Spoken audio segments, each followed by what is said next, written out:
Hello, Aquarius, Sun, Moon, Rising, and Venus Signs. Kamusta kayo? Sana ba'y nasa mabuti kayong kalagayan? Welcome back po sa Star Tarot. Kung bago kayo dito, welcome din kayo. Thank you sa inyong support. I truly appreciate it. God bless you all.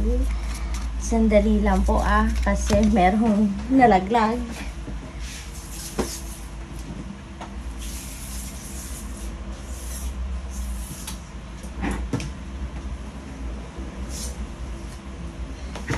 Ayan. So, yung dalawang cards po na nalaglag itong bow at saka ring. Ayan. So, yung first message po ninyo rito ay ring. There is a marriage that will take place, either romantic or business. So, siguro business partnership ito, no, na mabubuo. Collaboration or baka romantic marriage, no, para sa iba sa inyo. Baka talagang ngayon may ikakasal, merong it's either kayong ikakasal, no? Or baka someone na close to your heart. Baka kamag-anak ninyo, kaibigan, baka maiimbitahan kayo. Yung ganon. So, we have bow. You are highly thought of. Merong nakakaalala sa'yo. Merong nag-iisip, no? Siguro ano to baka kaibigan ninyo, yung ganon. Or baka person ninyo, kamag-anak, magulang ninyo, kapatid, maaring ganon na siguro malayo kayo sa isa't isa at naaalala kanya sa ngayon. We have younger man, dealings or relationship with a younger man. Ayan, so baka yung younger man na to, baka siya yung nag-iisip sa'yo, no? So siguro baka kapatid mo to, no? Kapatid mo, pamangkin mo, anak mo, no? This could be anyone, no? Depende sa inyong sitwasyon.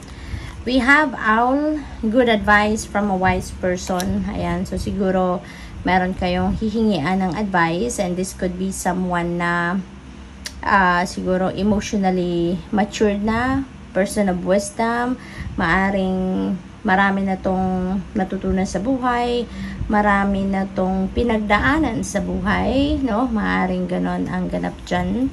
What else? We have kangaroo.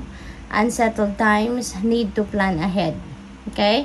So, siguro, Aquarius, kung meron kayong mga binabalak, no, plano, na gusto ninyong i-roll out, no, siguro kailangang anuhin nyo muna. Yung bang i-concretize nyo muna yung plano ninyo so that you'll be able to figure out what are the things that are necessary na unahin ninyo asikasuhin yung ganon para na sigurado kayo kung pagsimula ninyo sa journey na ito, kung ano man ang bagay na tong sisimulan ninyo, planchado, kumbaga, diba, ang plano ninyo. We have bull, do not back down from opposition, okay? Show strength and fortitude. Ayan, so wag kayong susuko, wag kayong tatalikod, wag kayong give up, no? Ipakita ninyo na matatag kayo. Ipakita ninyo na kung lalo na kung nasa rason kayo, nasa tamang side kayo, then ipaglaban ninyo yan, ano?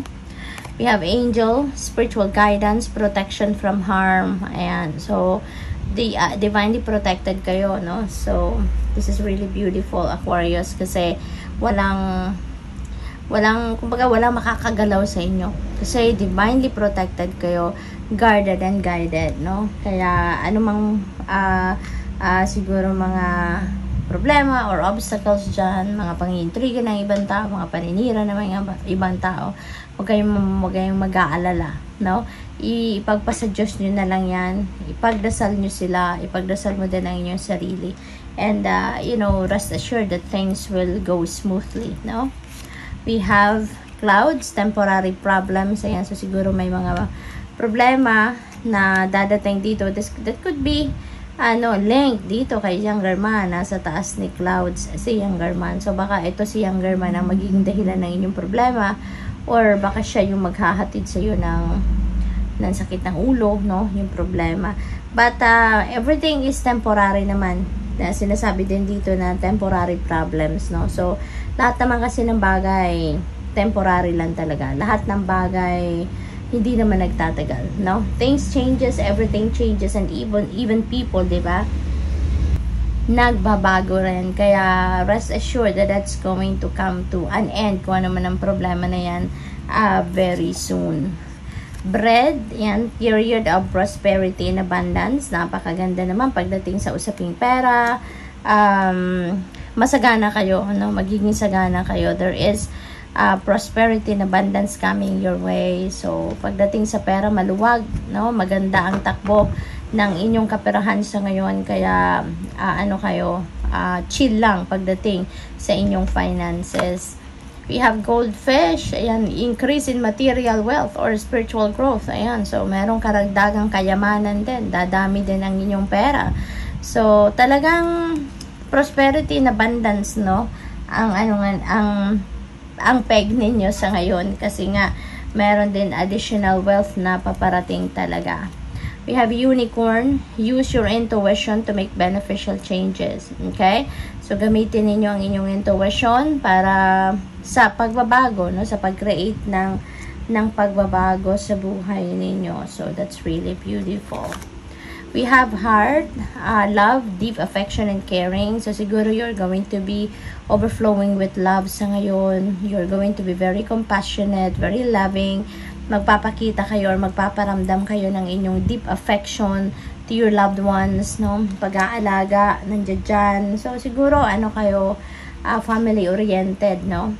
Kaya, kung sino man mga kapamilya ninyo, they're very lucky to have you. You have grapes, time to go out and have fun, okay? Kasi siguro kailangan nyo din naman ng time out, no? Maaring lagi kayong maraming ginagawa, busy, you have too much on your plate. Kaya, it's time to have fun, okay? Mag-chill din muna kayo, mag-spend time kayo with your friends, diba? Mag-unwind, yung ganon. We have career, ayan, so, ang iba sa inyo dito, you're going to be focused on your career, no? And maaaring meron kayong mga achievements sa ngayon, may mga accomplishments kayo, and maybe yung prosperity and abundance na to, manggagaling ito dito sa inyong karera, no? Ito yung maghahatid sa inyo ng prosperous and abundant life. You have lightning, control your anger or you will be sorry. Okay? Kontrolin ninyo ang inyong sarili. Kung alam ninyong magagalit na kayo or alam ninyong parang magkakaroon kayo ng outburst, no? As much as possible, kontrolin ninyo ang inyong sarili. Kasi hindi rin ito makakabuti, no?